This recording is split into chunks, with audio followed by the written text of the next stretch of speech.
জীবনে সবসময় কিছু না কিছু ঘটে চলেছে। কখনো ভালো কিছু ঘটে, আবার কখনো দুর্ঘটনা ঘটে। এবার যখনই কোনো দুর্ঘটনা ঘটে, মানুষ ঈশ্বরের কাছে প্রার্থনা করে যে হে ঈশ্বর, আমাকে রক্ষা করুন, এই বিপদ থেকে আমাকে উদ্ধার করুন। বা সে সেই সমস্ত দোষ চাপিয়ে দেয় নিজের প্রারব্ধ, নিজের ভাগ্যের ওপর। কিন্তু যদি আপনি গভীরভাবে ভাবেন, তাহলে প্রত্যেক দুর্ঘটনা, বাধা এবং বিপদ আপনার জীবনে শুধু একটাই উদ্দেশ্য নিয়ে আসে, আপনাকে আরো যোগ্য করে তোলার জন্য। যদি আপনাদের একটা উদাহরণ দিই, বর্ষার ঋতুতে যখন প্রচন্ড মাত্রায় বৃষ্টি পড়ে, ছাদ থেকে জল পড়তে থাকে, তখন আপনি নিশ্চিত করে নেন, স্থির করে নেন যে এবার আমি এই ছাদকে নতুন করে বানিয়ে তুলব, আরো শক্তিশালী বানিয়ে তুলব, আরো দৃঢ় বানাবো।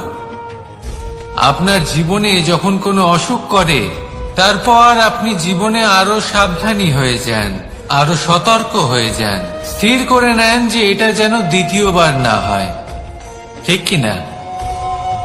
এই বিপদ, এই দুর্ঘটনা, এই সংকট, এগুলো জীবনে আসবে আপনাকে আরো শ্রেষ্ঠ করে তোলার জন্য। এবার এটা আপনার ওপর। আপনি একে ভাগ্যের পরিহাস বলে মনে করবেন, নাকি ঈশ্বরের সংকেত মনে করবেন, যিনি আপনাকে আরো শ্রেষ্ঠ করে তুলতে চান? সিদ্ধান্ত আপনারই। আসুন আর আমার সাথে ভালোবেসে বলুন, রাধা রাধা। এই সংসারে যখনই দুজন মানুষ একত্রিত হয়ে কোনো সমস্যার বিষয়ে আলোচনা করেন, তখন হয় সবার শেষে কোনো না কোনো সমাধান বের করেন, বা কোনো না কোনো বিবাদ করেন। এই বিবাদ হলো মনুষ্য জীবনের সব থেকে বড় ঝামেলা, সব থেকে বড় সমস্যা। ভেবে দেখুন, এই বিবাদ কেন হয়? তখনই হয় যখন বার্তালাপ ঠিকমতো হয় না। আর বার্তালাপ ঠিকমতো কেন হয় না? কারণ বেশিরভাগ সময় মানুষ একটাই ভুল করে বসে। সামনের মানুষের কথা শোনেন, কিন্তু তার উত্তর দেবার জন্য, তার কথার মর্ম বোঝার জন্য নয়। কিন্তু যেদিন থেকে, যে মুহূর্ত থেকে আপনি এটা শিখতে শুরু করে দেবেন যে আমি অপরের কথা শুনব, কিন্তু সেটা বোঝার জন্য, তাকে উল্টে জবাব দেবার জন্য নয়, সেদিন থেকেই বিবাদের সমাপ্তি ঘটবে আর বার্তালাপ স্পষ্ট হয়ে যাবে। দেখুন, হয় সামনের মানুষের কথা বুঝতে শিখুন, বা নিজের বক্তব্য ভালোভাবে সামনের মানুষটাকে বুঝিয়ে বলুন।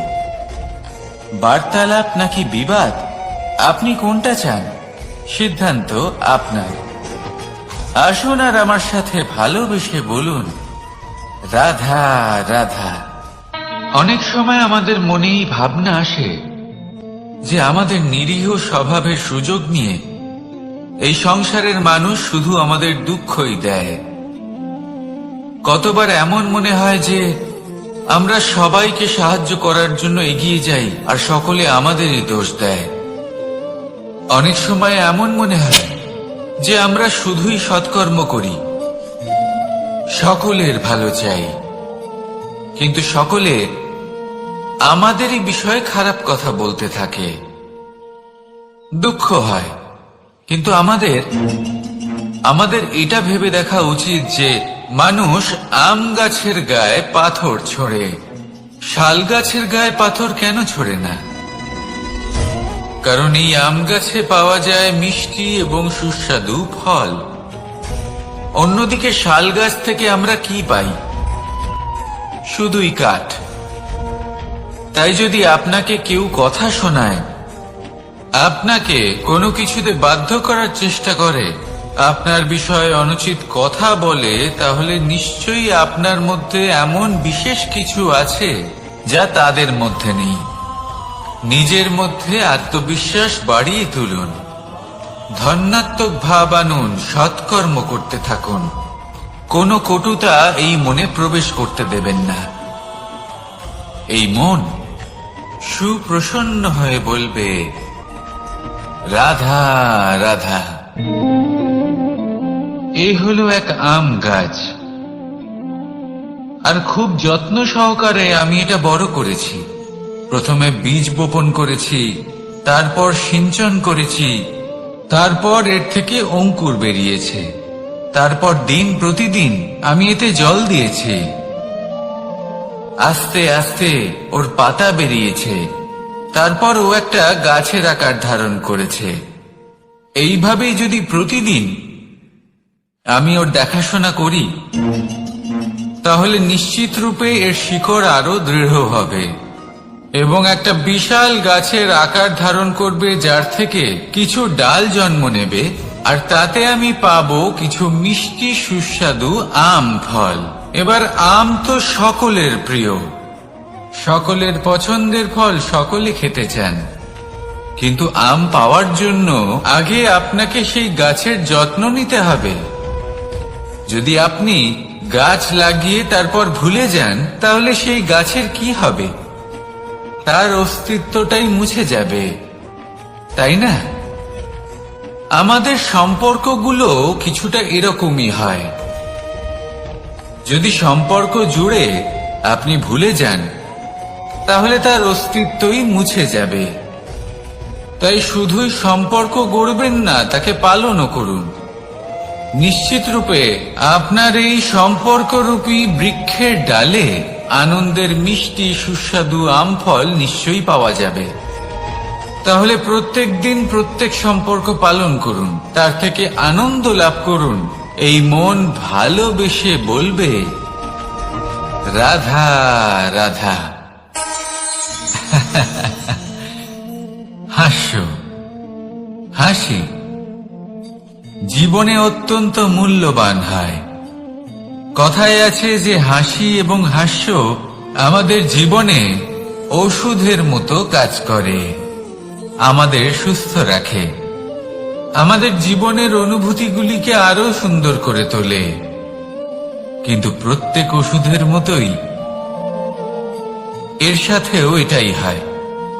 প্রত্যেক ওষুধ সঠিক সময়, সঠিক মাত্রায়, সঠিকভাবে গ্রহণ করতে হয়। যদি এরকম না হয়, তাহলে এই ঔষধও শরীরের ক্ষতি করে দিতে পারে। এবার আপনি ভাবতে পারেন, হাসি থেকে কিভাবে ক্ষতি হতে পারে? আপনি যদি অন্য কারোর উপরে হাসেন, তাহলে হয়তো তার মনে কষ্ট হতে পারে, তার অন্তরের মিত্র হয়তো শেষ হয়ে যেতে পারে, আর অন্তরের শত্রু জেগে উঠতে পারে। কিন্তু এটাই যদি আমরা সকলকে সাথে এনে সকলের সাথে হাসি, তাহলে হয়তো আমাদের অন্তরের এই হৃদয়ের ভেতরে লুকিয়ে থাকা যে শত্রু, তা শেষ হয়ে যেতে পারে, আর অন্তরের বন্ধুসত্তা প্রকাশিত হতে পারে। ঠিক কি না? এবার আপনাকে উদাহরণ দিই। যখন দ্রৌপদী দুর্যোধনকে নিয়ে হেসেছিল, তখন তা মহাভারতের সৃষ্টির কারণ হয়েছিল। কিন্তু সেইখানেই যখন পার্থ আর মাধব একসাথে বসে মৃদুমন্দ হাসতেন, তখন ধর্ম স্থাপন করা হয়েছিল। তা আপনি কি চান? কাউকে নিয়ে হেসে তাকে আঘাত করতে চান, নাকি সকলকে একসাথে এনে তাদের হাসিয়ে তুলে ধনাত্মক প্রভাব ফেলতে চান? সিদ্ধান্ত আপনার। আসুন আর আমার সাথে ভালোবেসে বলুন, রাধা রাধা। সিংহ। কথায় আছে সিংহ হলো বনের রাজা। কিন্তু যখন সিংহের তথা বনের রাজার খিদে পায়, তখন তাকেও বাইরে এসে কর্ম করতে হয়। কোন হরিণ নিজে সিংহের সামনে এসে এটা বলে না যে, আরে আপনি হলেন বনের রাজা, আপনি আমাকে ভোজন রূপে গ্রহণ করুন, আমি নিজের প্রাণদান করতে প্রস্তুত রয়েছি। এমন তো কখনোই হয় না। সিংহকে গুহা থেকে বাইরে বেরোতেই হয়, বনে ঘুরে বেড়াতে হয়, ধৈর্য ধরতে হয়, বিভিন্ন ধরনের পরিশ্রম করার পরেই তার ক্ষুধা নিবারণ হয়। হরিণ নিজে থেকে তার কাছে চলে আসে না। সেইভাবেই জীবনে কি সাফল্য আমাদের কাছে নিজে থেকে হেঁটে আসে? কখনোই আসে না। ততক্ষণ আসে না যতক্ষণ না আমরা পরিশ্রমের পথে চলা শুরু করছি। পরিশ্রম করতে থাকুন, এই পরিশ্রমের পথে অগ্রসর হতে থাকুন। যতক্ষণ আপনি পরিশ্রমের পথ ধরে এগোতে থাকবেন, সাফল্য আপনার কাছে আপনা আপনিই চলে আসবে। তাহলে জীবনে নিরন্তর প্রয়াস করুন, পরিশ্রম করতে থাকুন, সাফল্য লাভ করুন, আর আমার সাথে ভালোবেসে বলুন, রাধা রাধা। জীবনে ক্ষমা চাওয়া তাও কিছুটা সহজ, ক্ষমা করতে পারা অত্যন্ত কঠিন। ক্ষমা দুই অক্ষরের এই শব্দ হতে পারে, কিন্তু অত্যন্ত বড় এই শব্দ, অত্যন্ত গুরুত্বপূর্ণ এই শব্দ। কখনো কখনো অন্য কাউকে ক্ষমা করে দেওয়া তাও কিছুটা সহজ কাজ, কিন্তু নিজেকে ক্ষমা করতে পারা অত্যন্ত কঠিন হয়ে দাঁড়ায়। অতীতে যদি আমাদের এমন কোনো ভুল হয় যে কারণে আমরা নিজেকে ক্ষমা করতে পারি না, অনেক সময় এমন কিছু ভুল করে বসি যে বিষয় শুধু আমরাই জানি, কিন্তু আমরা নিজেকে ক্ষমাই করতে পারি না, আর আমাদের বিকাশ সেখানে স্তব্ধ হয়ে যায়। কারণ যদি আপনি ক্ষমা করতে না শেখেন, নিজেকে ক্ষমা যদি না করতে পারেন, তাহলে তা আপনার জীবনের সব থেকে বড় বাধা হয়ে দাঁড়াবে। সেই জন্য জীবনে অবশ্যই শিখুন যে কিভাবে নিজেকে ক্ষমা করতে হয়, আর শিখুন যে আগের করা ভুল আবার কি করে না করা যেতে পারে। এই মন হালকা হবে আর প্রসন্ন হয়ে বলবে, রাধা রাধা। আপনি কখনো কোনো সরোবরের দিকে তাকান, যার জল হলো শান্ত, স্থির। আপনি স্পষ্ট দেখতে পাবেন সেই সরোবরের তলদেশে কি রয়েছে। তাতে সাঁতরে বেড়াচ্ছে সুন্দর মাছ, চকচকে কিছু পাথর, স্বর্ণরূপী বালি, সবই আপনি দেখতে পাবেন। কিন্তু যখনই আপনি একটা ছোট্ট পাথর তুলে সেই জলে ছুঁড়ে ফেলবেন, তখন সেই জল বিচলিত হবে, আর সেই স্পষ্টতা ন্যূনতম হয়ে যাবে। তারপর কিছুই স্পষ্টভাবে দেখা যাবে না। এই ঘটনা মানুষের সাথেও ঘটে। মানুষ যদি বিচলিত হয়ে পড়ে, তখন সে বুঝতে পারে না যে বর্তমানে কি হয়ে চলেছে আর ভবিষ্যতে কি করা উচিত। কিন্তু সেই মানুষ যদি শান্ত থাকেন, স্থির থাকেন, ধন্যাত্মক থাকেন, তাহলে নিশ্চিত রূপেই বুঝতে পারবেন যে বর্তমানে কি করতে হবে আর ভবিষ্যতে কি করতে হবে। তাই নিজের মধ্যে সেই স্থিরতা আনুন, সেই ধৈর্য ধরুন, নিজেকে শান্ত রাখুন, আর সবার মধ্যে ভালোবাসা ছড়িয়ে দিন।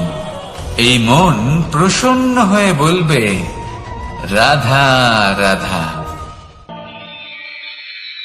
সম্পর্ক এ হলো এক বন্ধন যা আমাদের এক সূত্রে বেঁধে রাখে। কিন্তু এমন কিছু ব্যক্তি থাকেন যারা এই সম্পর্কের বিষয়ে নিজস্ব একটা ধারণা করে ফেলেন, যে সম্পর্ক এরকম হওয়া উচিত, সম্পর্ক সেরকম হওয়া উচিত। আমি এই সম্পর্কের জন্য কত কিছু করেছি এই ব্যাখ্যা করতে থাকেন, আর তার বদলে অনেক কিছু প্রত্যাশাও করেন। কিন্তু সত্য হলো এটাই যে সব সম্পর্ক একরকমের হয় না, কিন্তু প্রত্যেক সম্পর্কের একটা বিশেষত্ব থাকে। যেমন চোখ আর নাকের এই সম্পর্ককেই দেখুন। চোখের সব থেকে কাছে কে আছে? নাক আছে। কিন্তু এই চোখ দিয়ে এই নাককে আমরা দেখতেই পাই না। তবে কি ধরে নেব এই সম্পর্কের কোনো মূল্য নেই? এমনও নয়। ঠিক এইভাবেই যদি কোনো ব্যক্তি তার আবেগ আপনার কাছে ব্যক্ত করতে না পারেন বা প্রকট করতে না পারেন বা আপনাকে বোঝাতে না পারেন, তাহলে তার মানে এটা নয় যে তার সাথে আপনার সম্পর্কের তিক্ততা রয়েছে। এমনটা কখনোই নয়। শুধু চোখ আর নাকের এই সম্পর্কের মতোই হলো আমাদের জীবনে আমাদের আপনজনের সাথে সম্পর্ক।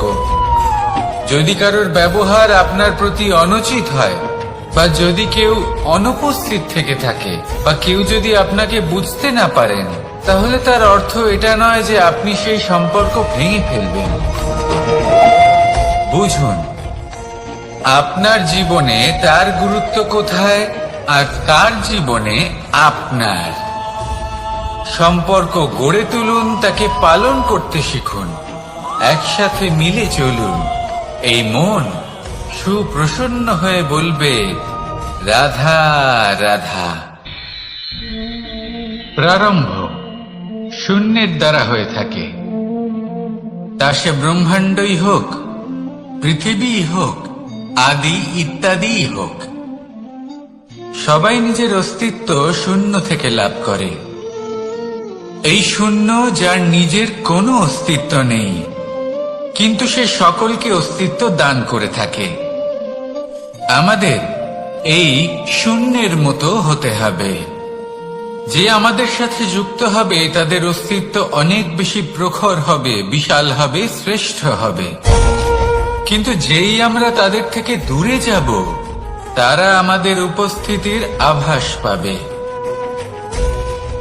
আমাদের গুরুত্ব বুঝতে পারবে। শূন্যই হলো সূত্রপাত, শূন্যই হলো সমাপ্তি। শূন্যকে কেউ যতই ছোট মনে করুক, কিন্তু এই শূন্য অত্যন্ত গুরুত্বপূর্ণ। তাই এই শূন্যের মতো হয়ে উঠুন আর আমার সাথে ভালোবেসে বলুন, রাধা রাধা। সাগরের ঢেউ সমুদ্র তটে ধাক্কা খেয়ে, পাথরের সাথে ধাক্কা খেয়ে তার আকার বদলে দিতে পারে। বিভিন্ন আকারের পাথরে এদের ঘষে ঘষে গোলাকার বানিয়ে দিতে পারে। কিন্তু এই সাগরের ঢেউ এদের নিজেদের আকার কখনো বদলায় না। কিন্তু এমন কেন? কারণ এরা বিচ্ছিন্ন হয়েও আবার একত্রিত হতে জানে। অর্থাৎ যখন এরা বিচ্ছিন্ন হয় তখন মতভেদ অবশ্যই, কিন্তু আবার একত্রিত হওয়া হলো এদের একতার প্রতীক। দেখুন, ঝগড়াঝাঁটি, তর্ক বিতর্ক, মতভেদ এগুলো জীবনের অভিন্ন অঙ্গ, কিন্তু এদের কখনো মনে প্রবেশ করতে দেবেন না। যদি মনে প্রবেশ করেও ফেলে, তাদের মনে ঘর করতে দেবেন না, এদের বের করে ফেলুন। এই ঝগড়াঝাঁটি, তর্ক বিতর্ক, মতভেদ এদের সারা জীবন সাথে নিয়ে চলবেন না। যদি একসাথে নিয়ে চলতে চান, তাহলে সকলকে একসাথে নিয়ে চলুন, ঢেউয়ের মতো। একতায় বিশ্বাস রাখুন। একসাথে মিলে যদি এগোতে থাকেন, তাহলে অনেক দূর পৌঁছবেন। নয়তো শুধু দূরের কথা ভেবেই যাবেন। কি চান সেই সিদ্ধান্ত আপনারই। আসুন আর আমার সাথে ভালোবেসে বলুন, রাধা রাধা। এই সাগর হলো বিশাল। কথায় আছে যে জীবনের উৎপত্তি সাগর থেকেই হয়েছে। কথাটা ঠিকও। এই সাগরই আমাদের ভিন্ন ভিন্ন ধরনের বনস্পতি প্রদান করেন, মণি এবং মুক্ত প্রদান করেন। আমরা কতটা তুচ্ছ সেই বিষয়ে আমাদের উপলব্ধি ঘটান, আমাদের প্রেরণা প্রদান করেন, যাতে আমরাও সাগরের মতো বিশাল হয়ে উঠতে পারি। এই সাগরের অনেকগুলো গুণ আছে যা আমরা শিখতে পারি। আজ আমি কথা বলবো একটা বিশেষ গুণের বিষয়। বেশিরভাগ মানুষ মালিন্য, নোংরা পদার্থ, নোংরা বস্তু, অপদ্রব্য এই সাগরে ভাসিয়ে দেন। কিন্তু সাগর এই পদার্থ নিজের মধ্যে একত্রিত করে রাখেন না। এই সব নিজের ভেতর থেকে বাইরে বের করে দেন। এ হলো অত্যন্ত শ্রেষ্ঠ একটা গুণ। কিন্তু এই কাজকেও সার্থক করার জন্য সাগরেরও একটা তটের প্রয়োজন পড়ে, যেখানে সাগর এই সব বস্তু বাইরে বের করে ফেলতে পারে। আর মানুষও ভিন্ন কিছু নন। দেখুন, মানুষেরও তো একটা তটের প্রয়োজন পড়ে। এই তট, তিনি হয়তো আমাদের গুরু হতে পারেন, আমাদের মা বাবা হতে পারেন, ভাই বা মিত্র হতে পারেন, বা হয়তো সেই সমস্যাগুলি যার থেকে আমরা দূরে পালিয়ে যাচ্ছি। কারণ যখন আপনি এই সমস্যাগুলির সম্মুখীন হবেন, শেষ পর্যন্ত আপনি শিক্ষাই পাবেন। সব থেকে বেশি গুরুত্বপূর্ণ এই মনকে পবিত্র রাখা। আর তার জন্য একটাই উপায় আছে, এই মন তার মন্থন করা। যদি এই মনের মন্থন করেন তাহলে পূর্ণরূপে পবিত্র হবেন। আর এই মন, আপনি তো জানেনই, প্রসন্ন হয়ে বলবে রাধা রাধা। নেকড়ে, নেকড়ের বিষয়ে আমরা সকলে জানি। ওরা খুবই নিষ্ঠাবান এবং অত্যন্ত সতর্ক থাকেন। ছোট ছোট মূর্খতা করে বসেন। এনারা হাড় চিবোতে খুব ভালোবাসেন, কিন্তু চিবোতে চিবোতে এদের মাড়ি ছড়ে যায়, সেখান থেকে রক্তপাত হতে থাকে। সেই রক্ত ওনারা পান করেন, আর ওনাদের মনে হয় এই রক্ত হাড় থেকেই পাচ্ছেন। ওনারা ভাবেন যে এই হাড় চিবিয়ে আমরা আনন্দ লাভ করছি, কিন্তু আসল সত্য হলো এটাই যে ওনারা নিজেদেরই ক্ষতি করছেন। আমরা মানুষ, আমাদের সাথেও এমনটাই হয়। কখনো কখনো ভুলবশত আমরা এমন কোনো কাজ করি, আর আমাদের মনে হয় যে আমরা বাইরে থেকে আনন্দ লাভ করছি, কিন্তু সত্য হলো এটাই যে আমরা শুধুই ক্ষতিগ্রস্ত হচ্ছি। এটা হলো খুব বড় একটা শিক্ষা, যা আমাদের শেখা উচিত। তা হলো এটা যে আমাদের বোঝা উচিত যে কখন আমরা লাভবান হচ্ছি আর কখন ক্ষতিটাকেই লাভ বলে মনে করছি। এই শিক্ষা যদি আপনি প্রাপ্ত করতে পারেন, তাহলে এই সংসারে আপনার থেকে বেশি প্রসন্ন আর কেউ থাকবেন না। তাহলে আসুন আর আমার সাথে ভালোবেসে বলুন রাধা রাধা। মানুষের জীবনে তিনটি গুণ অত্যন্ত প্রয়োজনীয়: শ্রদ্ধা, বিনম্রতা, যোগ্যতা। যদি জ্ঞান লাভ করতে চান তাহলে শ্রদ্ধার প্রয়োজন, যদি মান লাভ করতে চান তাহলে স্বভাবে বিনম্র হওয়া প্রয়োজন, আর যদি মনোবাঞ্ছিত স্থান লাভ করতে চান তাহলে যোগ্যতার প্রয়োজন। বিষয়টা সহজ। শ্রদ্ধা আপনাকে জ্ঞান দেবে, নম্রতা আপনাকে মান, আর যোগ্যতা উচিত স্থান দেবে। কিন্তু যদি আপনি এই তিনটি গুণ সম্মিলিত করেন, তাহলে এমন কিছু লাভ করবেন যা এই সব কিছুর থেকে অনেক ঊর্ধ্বে: সম্মান। আর এ হলো সেই সম্মান যা প্রত্যেক মানুষের নিজের জীবনে লাভ করতে চেষ্টা করা উচিত। কারণ এই হলো সেই সম্মান যার কারণে আপনি চলে যাওয়ার পরেও এই সংসার আপনাকে ভালোবাসবে আর মনে রাখবে। আসুন সে বলুন রাধা রাধা। বনের মধ্যে যদি আপনি কোনো বিষাক্ত সাপ দেখেন তাহলে কি করবেন? আপনি তখনই তার থেকে দূরে পালাতে চেষ্টা করবেন। আর এটা কেন করবেন? নিজের রক্ষার্থে। এই কথা আমি নয় মেনে নিলাম, কিন্তু নিজের জীবনে এটা করেন না কেন? আপনি যেখানেই যান, যে স্থানেই যান না কেন, প্রত্যেক সময় প্রত্যেক মুহূর্তে এমন বিষাক্ত সাপ আপনি অবশ্যই খুঁজে পাবেন। আর সেই সাপ নয় যাদের আপনি বনে খুঁজে পাবেন, এরা হলো সেই সাপ যা আপনাকে পাপ করতে বাধ্য করবে। আপনার অন্তরের বাসনা, ক্রোধ, অহংকার, লোভ, ঈর্ষা এদের বৃদ্ধি ঘটাবে। দেখুন, বনের এই সাপ আপনাকে একবার ছেড়ে দিতেও পারে, ছোবল নাও মারতে পারে, কিন্তু এই যে পাপরূপী সাপ আছে তা অবশ্যই ছোবল মারবে। কর্ম যদি করেন তাহলে অবশ্যই ফল পাবেন। সেই জন্য যখনই কোথাও যাবেন, যদি এমন কাউকে দেখেন, যদি এমন কিছু দেখেন যে আপনাকে পাপ করতে বাধ্য করছে, তাহলে সেই মুহূর্তে সেখান থেকে পালিয়ে যান। যেমন বনের সাপ দেখে আপনি পালাতে থাকেন। সৎকর্মের রক্ষা অত্যন্ত আবশ্যক। আসুন আর আমার সাথে ভালোবেসে বলুন, রাধা রাধা। যদি কোনো সিংহ বানরের মতো গাছে চড়তে চেষ্টা করে তাহলে কি হবে? একটা মাছ যদি মাটিতে হাঁটতে চেষ্টা করে তাহলে কি হবে? তারা বিফলই হবে।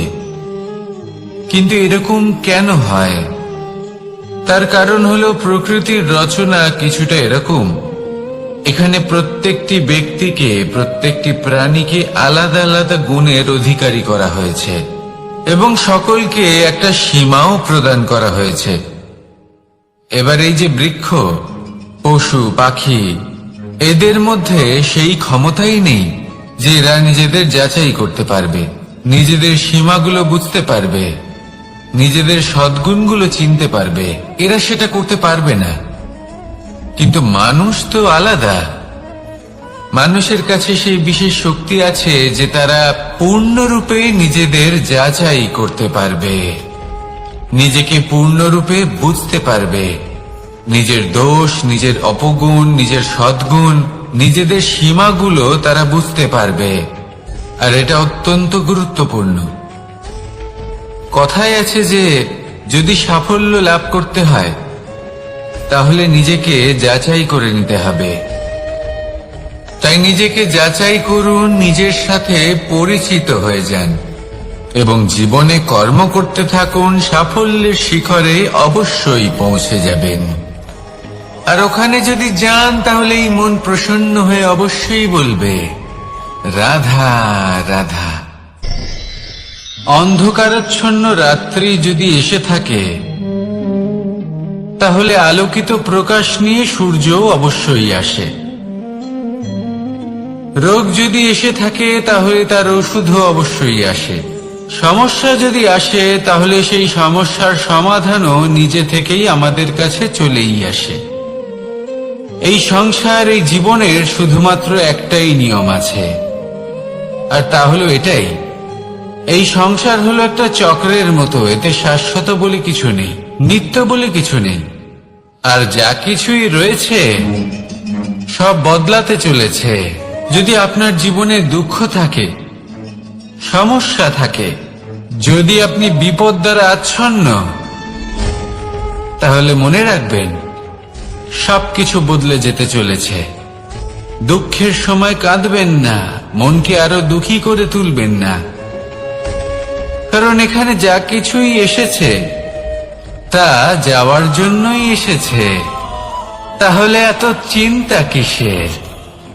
আনন্দ সহকারে জীবন যাপন করুন আর আমার সাথে ভালোবেসে বলুন, রাধা রাধা। রাত্রিবেলায় যখন আলোকিত জোনাকিদের দেখেন তখন মন প্রসন্ন হয়ে ওঠে। এদের দেখতে খুবই সুন্দর লাগে। আর এমন ঠিক কেন হয়? প্রথম হলো এটাই যে রাতের বেলায় চতুর্দিক অন্ধকারাচ্ছন্ন থাকে। এমত অবস্থায় যদি আমরা কোথাও একটু প্রকাশ দেখি তাহলে সেটাই আশার কিরণের ন্যায় মনে হয়।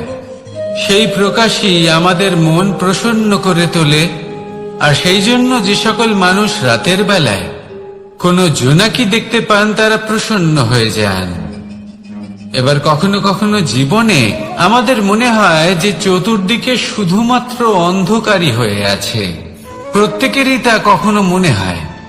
আর তখনই আমাদের নিরাশ হলে চলবে না, আমাদের দুঃখী হলে চলবে না। সেই সময় আমাদের খুঁজতে হবে নিজেদের আশেপাশে, চতুর্দিকে, আর কোথাও না কোথাও আমরা প্রকাশ অবশ্যই দেখতে পাবো, আশার একটা কিরণ অবশ্যই দেখতে পাবো। কেউ এমন একটা কর্ম করেন যেটা দেখে আমরা প্রেরিত হয়ে যাই, আর এমন কোনো কর্ম যদি আপনারা করেন তাহলে সেই কর্ম আপনার মনকে প্রসন্ন ভাব, আনন্দ এবং ভালোবাসা দ্বারা ভরিয়ে তুলবে। আপনার অন্তরে সেই অন্ধকারের অন্ত করবে, দুঃখেরও অন্ত করবে। আর এই মন প্রসন্ন ভাব নিয়ে বলবে, রাধা রাধা। মনুষ্য জীবনের সবথেকে বেশি গুরুত্বপূর্ণ বিষয় হল মনের একাগ্রতা। এই সংসারের যে কটি মহান কার্য সম্পাদন হয়েছে তা হল মনের এই একাগ্রতার একমাত্র ফল। আপনি অবশ্যই দেখে থাকবেন, অনেক ছোট বড় নদী যা বয়ে চলে তাদের সামনে একটা বাঁধ নির্মাণ করা হয় সেই সব নদীর জল সঞ্চয় করতে। বাঁধ হয়ে গেলে প্রয়োজন মতো বা মনের ইচ্ছে মতো তাকে ব্যবহার করা সম্ভব। এবার এটাই আমাদের মনের সাথেও সম্ভব। আমাদের মনের একাগ্রতা আজকের দিনে দাঁড়িয়ে বিভিন্ন ধরনের বিকার, ক্রীড়া এবং ভোগের মধ্যে ভাগ হয়ে গেছে। একে একত্রিত করতে হবে, একটা বাঁধ নির্মাণ করতে হবে, কর্মের বাঁধ। আপনাকে শুধু এটাই করতে হবে, যেটা উচিত কর্ম সেটাই করুন, যেটা অনুচিত কর্ম সেটা করা থেকে নিজেকে বিরত রাখুন। ব্যাস, এই কাজটাই আপনি করতে থাকুন, মনের মধ্যে একাগ্রতার বাঁধ নির্মাণ করুন। আর একবার যদি তা নির্মাণ হয়ে যায় তাহলে যখন চাইবেন, যেখানে চাইবেন, যতটা চাইবেন একাগ্রতা প্রয়োগ করতে পারবেন। আর একবার যদি আপনি এটা শিখে যান তাহলে এই সংসারকে বদলে ফেলার মতো কাজ আপনি করতে পারবেন, সমাজকে শোধরাবার মতো কাজ করতে পারবেন। তাহলে এই মনকে একাগ্র করুন আর আমার সাথে ভালোবেসে বলুন, রাধা রাধা।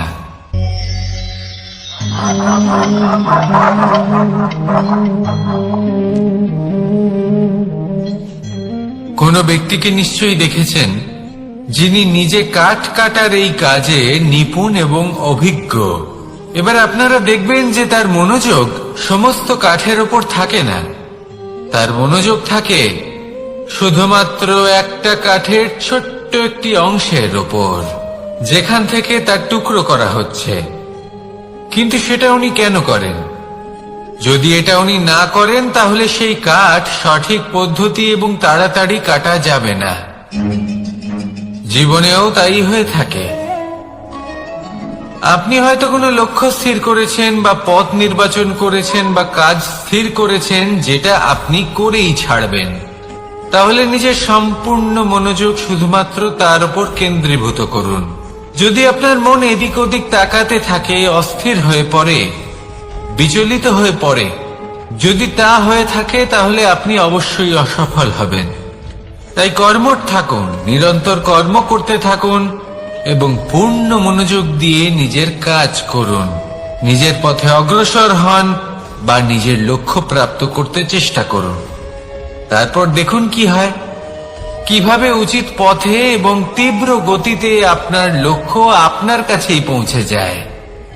আর আপনার এই মন প্রসন্ন হয়ে বলে, রাধা রাধা। কখনো কোনো নদীকে দেখেছেন? একই আকার, একই স্থান, শুধু প্রবাহিত হতে থাকে। এর মধ্যে কখনো কোনো অপদ্রব্য ফেলে দেখুন, দেখবেন সেটা বেশিক্ষণ সেখানে থাকে না। সেটা নদীর সাথে বইতে থাকে আর বয়ে যেতে যেতে সাগরে সমাহিত হয়ে যায়, আর শেষ পর্যন্ত সাগর সেটাকে তটে ফেলে দেয়। কিছুটা এমন হওয়া উচিত আমাদের বিচারধারাও। এক স্থানে তা স্থগিত হওয়া উচিত নয়। আজ আমরা দুই ধরনের ব্যক্তির বিষয়ে কথা বলবো। প্রথম জন হলেন যে প্রয়োজনের থেকে অনেক বেশি পরিমাণ ধন উপার্জন করে থাকেন। তার কাছে ততটা ধন থাকে যতটা তার প্রয়োজনও নেই, তারপরেও আরো ধন উপার্জন করতে চেষ্টা করতে থাকেন। সকল সম্ভব চেষ্টা করেন, সকল সম্ভব কর্ম করেন, তা সে উচিত কর্ম হোক বা অনুচিত। তাতে তাদের কিছুই যায় আসে না। তারা শুধুই এই সংসারের সকল সুখ ভোগ করতে চান, সকল স্বাচ্ছন্দ্য লাভ করতে চান। আজীবন তারা প্রচেষ্টাই করতে থাকেন। এবার এই করতে গিয়ে তারা ভারাক্রান্ত হয়ে সমস্যার সম্মুখীন হন। এনাদের সমগ্র জীবন এই চেষ্টাতেই চলে যায়, জীবন যাপন করার বদলে। অন্যদিকে আরেকজন ব্যক্তি, যিনি জানেন তার প্রয়োজন কতটুকু, আর শুধুমাত্র সেই পরিমাণ ধন অর্জন করেন, তার থেকে বেশি একটুও নয়। উনি যদি দুবেলা খেতে পান, মাথা গোজার ঠাঁই পেয়ে যান, সেটাই পর্যাপ্ত। তাতেই তিনি আনন্দে জীবন যাপন করেন, না কোনো বৃথা চিন্তা করেন, না কোনো বৃথা কষ্ট করেন। এবার আমি আপনাদের জিজ্ঞেস করব, এই দুই ব্যক্তির মধ্যে আপনি কোন ব্যক্তি হতে চাইবেন? বেশিরভাগ মানুষ এটাই বলবেন যে আমরা সেই দ্বিতীয় মানুষ হতে চাই যারা সন্তুষ্ট। কিন্তু যদি মন দিয়ে দেখেন, আপনিও সেই কর্মই করছেন যা প্রথম ব্যক্তি করেন। আপনারা সবসময় চেষ্টা করে চলেছেন, এটাও লাভ করতে হবে, ওটাও লাভ করতে হবে, আমার এটারও প্রয়োজন, ওটারও প্রয়োজন। আপনি অনেক কিছু লাভ করেছেন, কিন্তু প্রশ্ন এটাই যে আপনার কি সেই সবকিছুর প্রয়োজন রয়েছে? এর উত্তর আপনার অন্তর্মনে রয়েছে।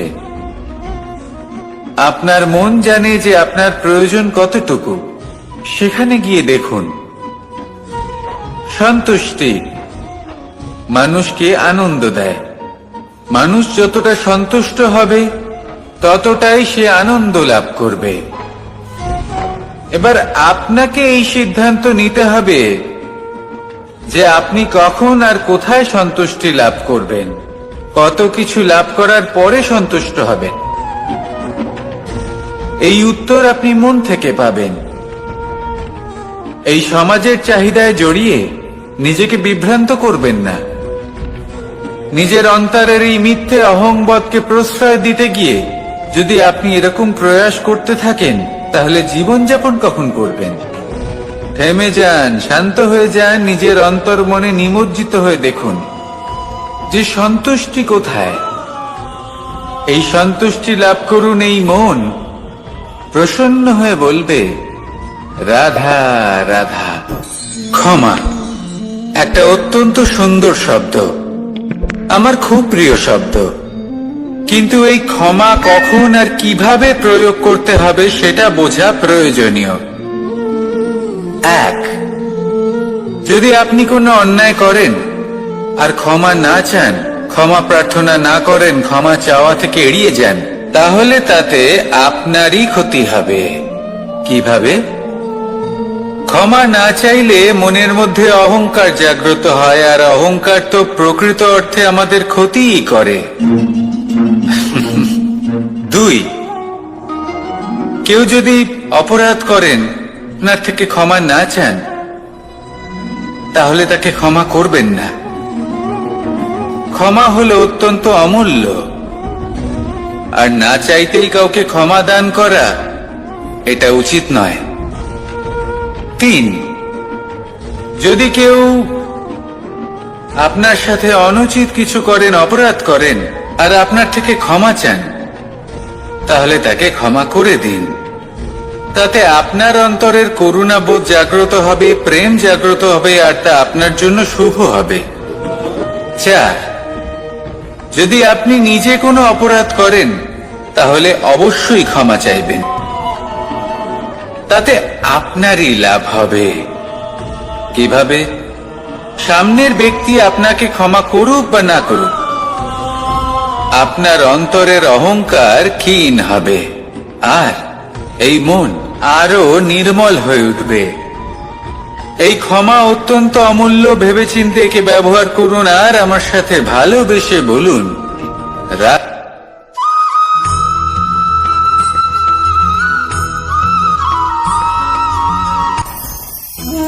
ভোজন। এবার ভোজন সংগ্রহ করার জন্য মানুষ কি না করেন, সব সময় চেষ্টা করতে থাকেন। ফসল উৎপাদনের জন্য অনেক পরিশ্রম করতে থাকেন, কিন্তু অনেক সময় অনেক পরিশ্রম করার পরেও ফসল ভালো উৎপাদন হয় না। এর কারণ কি? কারণ হলো এটাই যে আপনি পরিশ্রম হয়তো অনেক করেছেন, কিন্তু আপনার নজর তো সেই বীজের দিকে ছিলই না যা আপনি রোপণ করেছেন। সেই জন্য সব সময় কোনো বীজ রোপণ করার আগে তাকে পরখ করে দেখুন, তা অত্যন্ত আবশ্যক। আর সেইভাবেই যখনই কোনো কর্মের প্রশ্ন আসে, তাহলে সেখানে শুধুমাত্র পরিশ্রম যথেষ্ট নয়। সেই কাজের প্রতি আপনার কর্তব্য কি, আপনার উদ্দেশ্য কি, সেটা জানা হলো অত্যন্ত গুরুত্বপূর্ণ। তাই কর্ম করুন, কিন্তু সেই কর্মের প্রতি আপনার যা উদ্দেশ্য তার মাহাত্ম্য বুঝতে চেষ্টা করুন। তাহলে আসুন আমার সাথে ভালোবেসে বলুন, রাধা রাধা।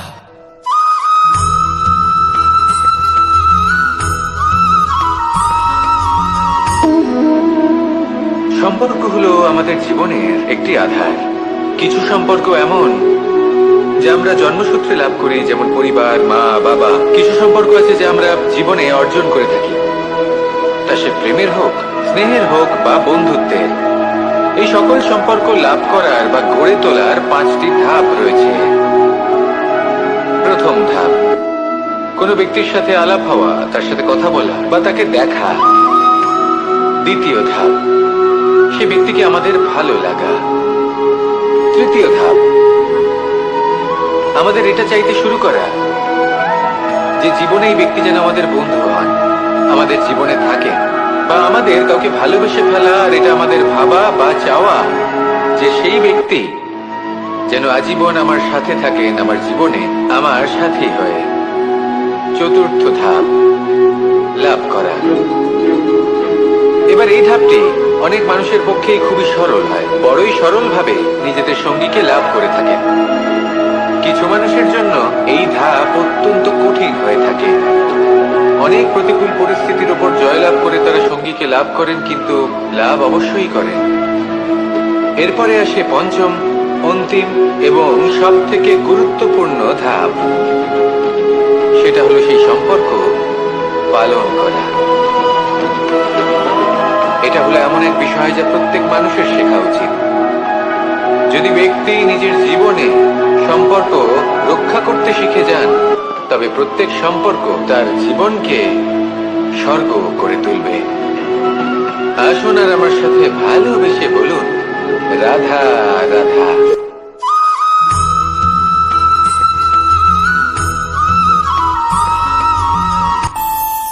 আমাদের মনে যখন কোনো প্রশ্ন ওঠে, কোনো দ্বন্দ্ব জাগে, তখন আমরা যাই আমাদের গুরুর কাছে, আমাদের আরাধ্যের কাছে গিয়ে জিজ্ঞেস করি। এইভাবেই একদিন আমি পৌঁছলাম আমার আরাধ্যের কাছে, আমার মহাদেবের কাছে, আর ওনাকে প্রশ্ন করলাম যে মহাদেব, জীবনে আনন্দ পাওয়ার, উৎসব পালনের, প্রেম ভাগ করে নেবার, জীবনকে উপভোগ করে নেওয়ার সর্বশ্রেষ্ঠ সময় কোনটা?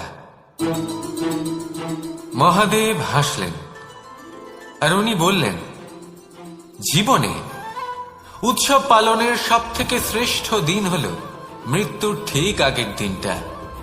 প্রেম ভাগ করে নেওয়ার সব থেকে শ্রেষ্ঠ মুহূর্ত হল মৃত্যুর ঠিক আগের মুহূর্ত। জীবনকে উপভোগ করে নেওয়ার সর্বশ্রেষ্ঠ প্রহর হল মৃত্যুর 1 প্রহর পূর্বে। তখন আমি চমকে গেলাম। আমি বললাম, কিন্তু মহাদেব, মৃত্যু তো অনিশ্চিত, আমরা জানিও না কবে আমাদের মৃত্যু হবে। মহাদেব আবার হাসলেন। উনি বললেন যে যদি আমরা এভাবে জীবন কাটাই যে আমরা জীবনের প্রত্যেক দিন, প্রত্যেক মুহূর্ত, প্রত্যেক প্রহর শেষ বলে মনে করি, তাহলে আমাদের সমস্ত জীবন আনন্দের সাথেই অতিবাহিত হবে। কি বলেন?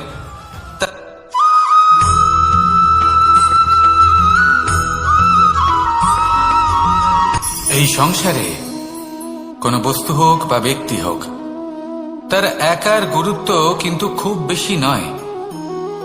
একটা উদাহরণ হিসেবে বৃষ্টির ফোঁটাকে ভেবে দেখুন। যদি একটি বৃষ্টির ফোঁটা হয় তাহলে তার খুব বেশি গুরুত্ব থাকে না, কিন্তু যখন সহস্র বৃষ্টির ফোঁটা মেঘের মধ্যে দিয়ে ঝরে পড়ে, তখন সেটা বর্ষার রূপ ধারণ করে। সেই বর্ষা যা এই প্রকৃতিকে শান্ত করে। সেইভাবেই পাথরের ছোট টুকরো তার খুব বেশি গুরুত্ব থাকে না, কিন্তু যখন অসংখ্য পাথরের টুকরো একত্রিত হয় তখন তা পর্বতের আকার ধারণ করে।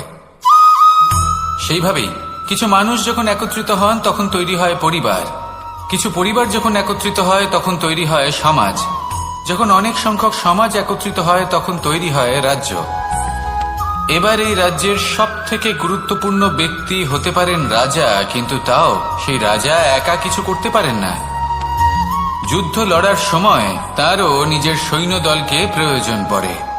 কিন্তু এই সংসারে এমন একজন ব্যক্তি আছেন যিনি একাই সব কাজ করতে থাকেন, এবং সেই ব্যক্তি হলেন মা। আমাদের জীবনে একজন পিতার ভূমিকা কিন্তু নিঃসন্দেহে অমূল্য, কিন্তু আমাদের সকলের জীবনে যে ভূমিকা একজন মায়ের তা অন্য কারোর থাকে না। একজন মা একাই সন্তানকে বড় করতে পারেন, সংস্কারী করে তুলতে পারেন, তার জন্য পরিশ্রম করেন। আর এত কিছু কাজ করার পরেও তার কাজের জন্য তিনি প্রশংসা অবশ্য পান না। উল্টে যদি সেই সন্তান অনুচিত পথে চালিত হয়, অনুচিত কর্ম করে, তখন সেই মাকেই অপবাদের পাত্র হয়ে উঠতে হয়। আমাদের জীবনে মায়ের যোগদান কতটা সেটা বুঝুন। আপনাকে বড় করে তোলার জন্য উনি কতটা পরিশ্রম করেছেন সেটা বুঝুন। আজ থেকে, এখন থেকে, এই মুহূর্ত থেকে মাকে সম্মান করতে শিখুন। যখন সময় পাবেন, যখন সুযোগ হবে, তখন তার প্রশংসা করুন, ওনারও ভালো লাগবে। আর মায়ের এই মমতার জন্য, তার এই ভূমিকার জন্য আসুন সবাই মিলে আমরা তাকে প্রণাম করি, আর সকলে মিলে ভালোবেসে বলি, রাধা রাধা।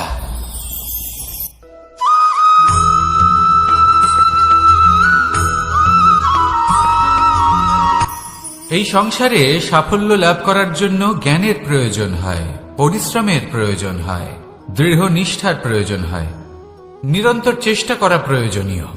কিন্তু আরো কিছু আছে যা অত্যন্ত প্রয়োজনীয় এবং গুরুত্বপূর্ণ। তা হলো ভালো বন্ধু। তাদের থাকা অত্যন্ত প্রয়োজনীয়। যদি ভালো বন্ধু থাকে তাহলে সময় এলে তারা ঢাল হয়ে আপনাকে সুরক্ষা করবেন। সময় এলে অস্ত্রের মতো শত্রুকে সংহারও করবেন। যদি তিনি জ্ঞানী হন, তাদের মধ্যে সদ্গুণ থাকে, তাহলে এই সব গুণ আপনার মধ্যেও প্রবেশ করবে। তাহলে সাফল্যের জন্য ভালো বন্ধু পাওয়া অত্যন্ত প্রয়োজনীয়। কিন্তু শুধু বন্ধু কেন, ভালো শত্রুও থাকা প্রয়োজনীয়। এবার আপনি ভাববেন, আমি কি বললাম? যদি আপনার জীবনেও ভালো অর্থাৎ শক্তিশালী শত্রু থাকে, তাহলে আপনিও শক্তিশালী হতে থাকবেন। এই শত্রু আপনাকে প্রেরিত করবে আরো বেশি শক্তিশালী হয়ে ওঠার। কখনো কোনো হরিণকে দেখুন, তীব্র গতিতে দৌড়তে থাকে। কেন তীব্র গতিতে দৌড়য়? এই কারণে নয় যে কোথাও তার জন্য মধুর ঘাস অপেক্ষা করে রয়েছে, না। সে এই কারণে তীব্র গতিতে দৌড়য় কারণ সেটা না করলে তার পেছনে একটি সিংহ আছে যে ওকে নিজের ভোজন করে ফেলবে। তাই জীবনে বিপদ, সংকট, এই সবকিছুও হলো অত্যন্ত গুরুত্বপূর্ণ। তার সম্মুখীন হতে শিখুন, আর আমার সাথে ভালোবেসে বলুন, রাধা রাধা।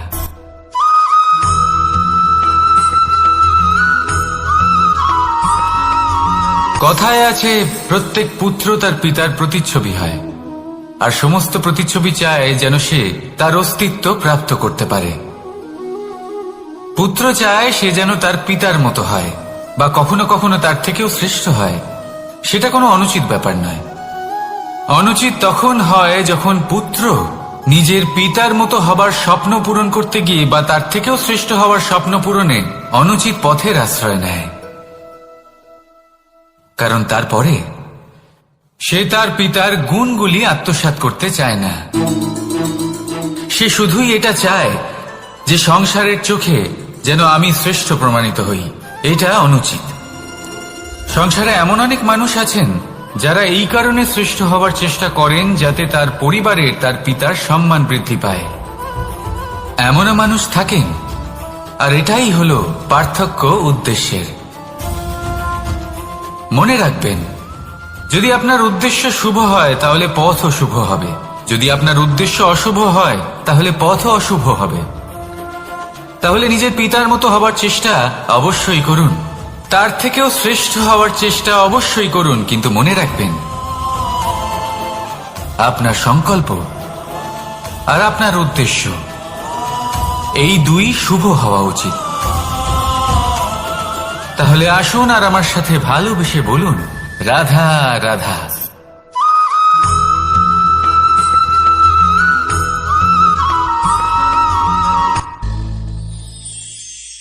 শিশিরের বিন্দু পাতার ওপর পড়ে আর তার গায়ে লেগে থাকে। পাতা তাকে শুষে নিতে পারে না, আর শেষ পর্যন্ত সে ঝরে পড়ে যায়। অন্যদিকে রয়েছে মেঘ এবং চাতক। এদের মধ্যে অনেক দূরত্ব থাকে। মেঘ থাকে আকাশে আর চাতক থাকে ধরিত্রীতে। কিন্তু যখন এই মেঘ থেকে বৃষ্টি ঝরে পড়ে, এই চাতক কিন্তু সেই জলই পান করে, নয়তো সে তৃষ্ণার্ত থেকে যায়। এবার অন্যদিকে দেখলাম শিশির বিন্দু আর পাতার এই সম্পর্ক। এরা খুব কাছাকাছি থাকে, ঘনিষ্ঠও থাকে। অন্যদিকে রয়েছে মেঘ এবং চাতকের সম্পর্ক, যাদের মধ্যে অনেক দূরত্ব থাকা সত্ত্বেও তারা খুব ঘনিষ্ঠ, তাই না? এই সারমর্ম খুব সরল। এই নৈকট্য, এই দূরত্ব, তা আপনার সম্পর্কে প্রভাব কিছুতেই ফেলতে পারে না। এই নৈকট্য, এই দূরত্ব, এইসব হলো শুধুমাত্র মনের ব্যাপার। কখনো আপনি অনুভব করেছেন আপনি কারোর থেকে অনেক অনেক দূরে আছেন, অনেক দূরে আছেন, তাও সেই ব্যক্তির প্রতি আপনি টান অনুভব করেন। সেখানে আপনি কারোর সাথে প্রত্যেক দিন অতিবাহিত করেন, সমস্ত জীবন অতিবাহিত করেন, সব থেকে বেশি সময় তার সাথে অতিবাহিত করেন, তাও তার প্রতি সেই টান অনুভব করেন না। এই সংকেত হলো মনের দূরত্বের। তাহলে মনের এই দূরত্ব দূর করুন আর আমার সাথে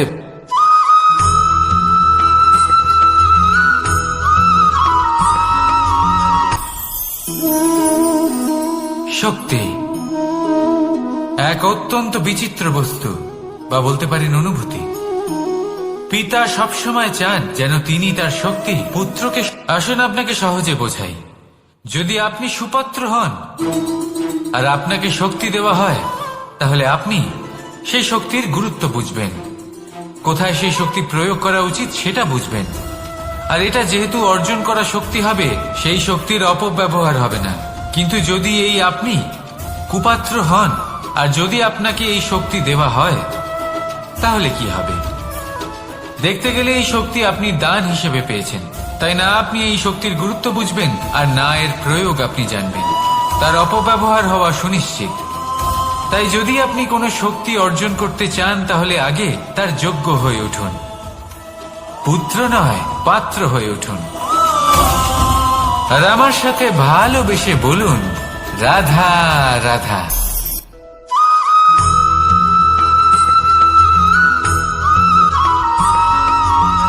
ভালো, শুধু ওনাদের কঠোর ব্যবহার দেখলে আমরা একটু ভয় পেয়ে যাই।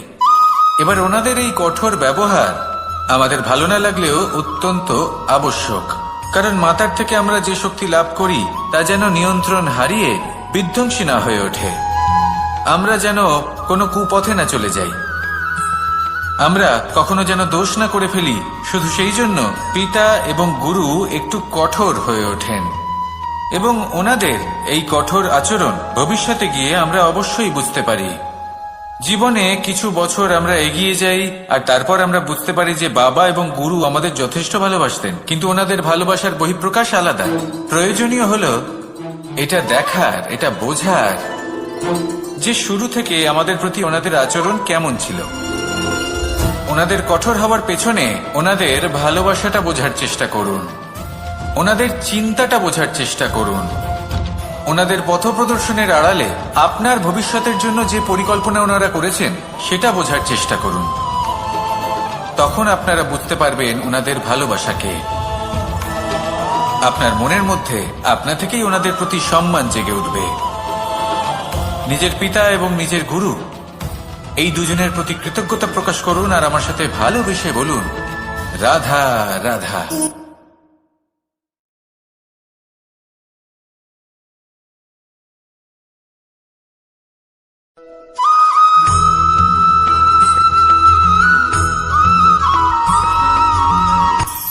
কখনো কোনো বাগানের কোনো বৃক্ষকে দেখেছেন যেখানে সুগন্ধি ফুল থাকে, রসালো ফল থাকে? তখন মন প্রফুল্ল হয়ে ওঠে, মন থেকে সেই বৃক্ষের প্রতি ভালোবাসা জন্মায়। কিন্তু যিনি বাগানের মালিক, শুধুমাত্র তিনিই জানেন যে কিভাবে এই বৃক্ষকে আগলে রাখতে হয়, কিভাবে তার পরিচর্যা করলে এতে সুন্দর সুগন্ধি ফুল হবে, রসালো ফল হবে। কখনো কখনো প্রয়োজনের থেকে বেশি রোদ পেলে এই বৃক্ষগুলি শুকিয়ে যায়, প্রয়োজনের থেকে কম রোদ পেলেও এই বৃক্ষ কিন্তু শুকিয়ে যায়। প্রয়োজনের থেকে কম জল যদি পায়, এই বৃক্ষ শুকিয়ে যেতে পারে। প্রয়োজনের থেকে অতিরিক্ত জল যদি পায়, তখনও এই বৃক্ষের শিকড়গুলি নষ্ট হয়ে যেতে পারে। এবার এটাই কিন্তু আমাদের সংসারের সাথেও হয়। আমাদের সংসারের সকল প্রতিভাশালী ব্যক্তি, যেমন লেখক, বিচারক, প্রবক্তা, যোদ্ধা, এদের সবার ক্ষেত্রে এই কথাটাই প্রযোজ্য। যদি বেশি প্রশংসা করা হয়, তাহলেও এরা হারিয়ে যাবেন। প্রয়োজনের থেকে বেশি যদি নিন্দা করা হয়, তখনও তারা নত হয়ে পড়বেন।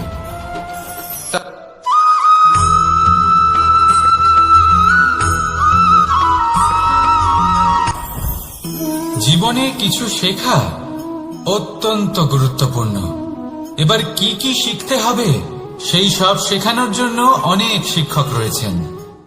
কিন্তু কি শিখবেন না আর কি করবেন না, এটা আমাদের নিজের অভিজ্ঞতা দিয়ে শিখতে হয়।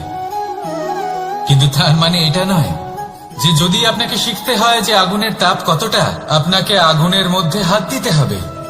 না, অন্য কারোর অভিজ্ঞতা দ্বারাও শিখতে পারেন।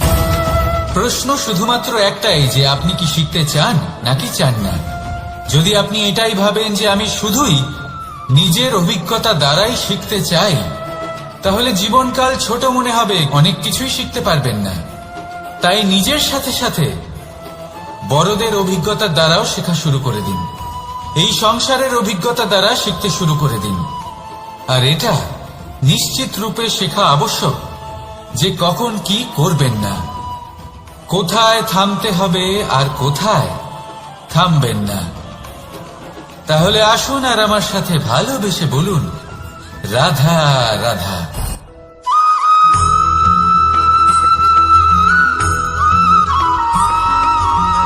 এই সংসারে সব থেকে বেশি কোমল বস্তু হলো রেশম। এই রেশম এতটাই কোমল হয় যে এর পুরো একটা থান শুধুমাত্র একটা হাতে ধরা সম্ভব। কখনো ভেবে দেখেছেন এই রেশম কিভাবে হয়? একটি কীট তার লালার দ্বারা উৎপন্ন হয়। এই কীট সেই রেশমকে পাক দিতে থাকে, পাক দিতেই থাকে, আর আস্তে আস্তে তার মধ্যেই জড়িয়ে পড়ে। শেষে ওর এই সুন্দর অমূল্য সৃষ্টি রেশমের এই সুতো, তার নির্মাণ কার্য পূর্ণ হয়। কিন্তু তাতেই ও নিজে বন্দী হয়ে যায়। নিজেরই মায়াজালের এই বন্দী গৃহে নিজেই ফেঁসে যায়। এবার এই সুতোকে ব্যবহারযোগ্য করে তোলার জন্য এই কীটগুলিকে এই কবচের সাথেই ফুটন্ত জলে ফেলে দেওয়া হয়। এই সংসারে যদি আমাদের স্বপ্ন এই সংসারের দুঃখ হরণ করার জন্য, এই সংসারে সুখ বিতরণ করার জন্য হয়, তবেই আমাদের প্রগতি সম্ভব। যদি আমাদের এই স্বপ্ন শুধুই আমাদের এবং আমাদের স্বার্থ সিদ্ধির জন্য হয়, তাহলে এই স্বপ্ন আমাদের অন্ধ করে দেবে, আমাদের অন্ধকারের পথে নিয়ে যাবে, আর আমরাও সেই কীটের মতো হয়ে যাব। নিজেদেরই মায়াজালে আমরা নিজেই ফেঁসে যাব। আর শেষে আমরা যদি কিছু লাভ করি, তা হবে একাকিত্ব, অন্ধকারময় মৃত্যু। তাই স্বপ্ন অবশ্যই দেখুন, কিন্তু এমন ভাবে স্বপ্ন দেখবেন না যে তার এই বন্দিগৃহে আপনি নিজেই ফেঁসে গেলেন। স্বপ্ন দেখুন পরোপকারে।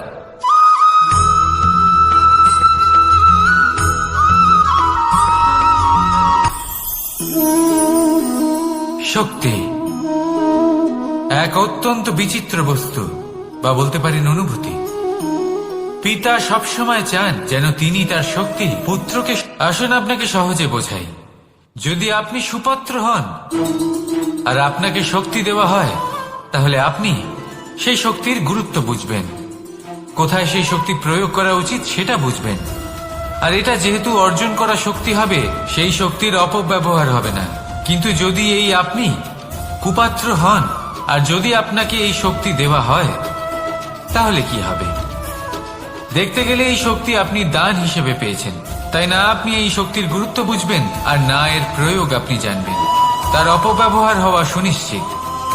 তাই যদি আপনি কোনো শক্তি অর্জন করতে চান, তাহলে আগে তার যোগ্য হয়ে উঠুন, পুত্র নয় পাত্র হয়ে উঠুন। আর আমার সাথে ভালোবেসে বলুন, রাধা রাধা।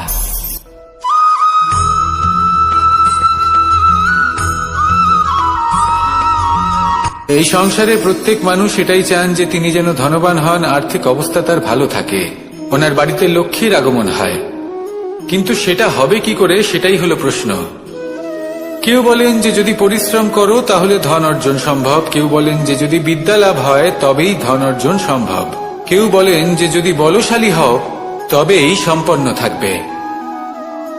ভালো কথা, যদি তাই হয়ে থাকে, তবে দিনমজুর সারা দিন পরিশ্রম করেন, তিনি কেন ধনী হন না?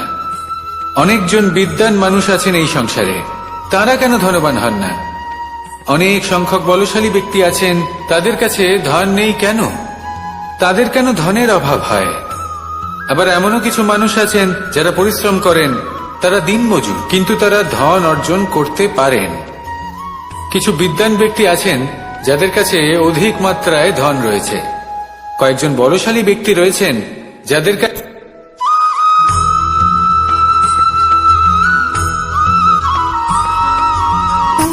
সুখ, দুঃখ এবং শক্তি, এই তিন হলো এই সংসারের ত্রিদেবের মতো।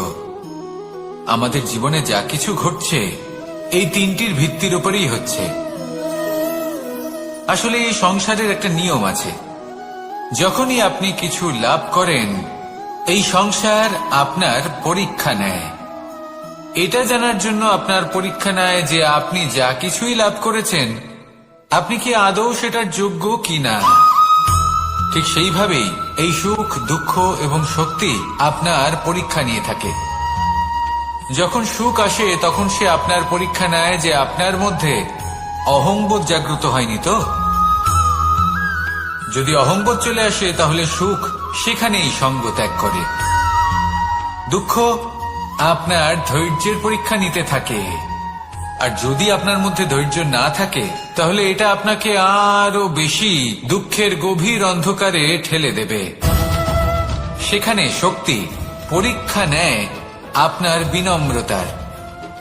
যদি আপনি বিনম্র না হন, তাহলে হয় এই শক্তি আপনার সঙ্গ ত্যাগ করবে, নয় এই শক্তি বিনম্রতার অভাবে আপনার পতনের কারণ হতে পারে।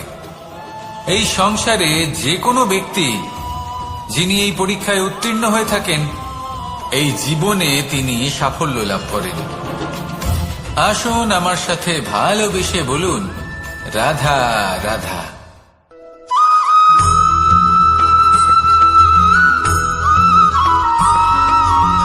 পঞ্চতত্ত্বের মধ্যে দ্বিতীয় তত্ত্ব হল ধরণী, ভূমি, যাকে আমরা ধরণী মাতা বলি।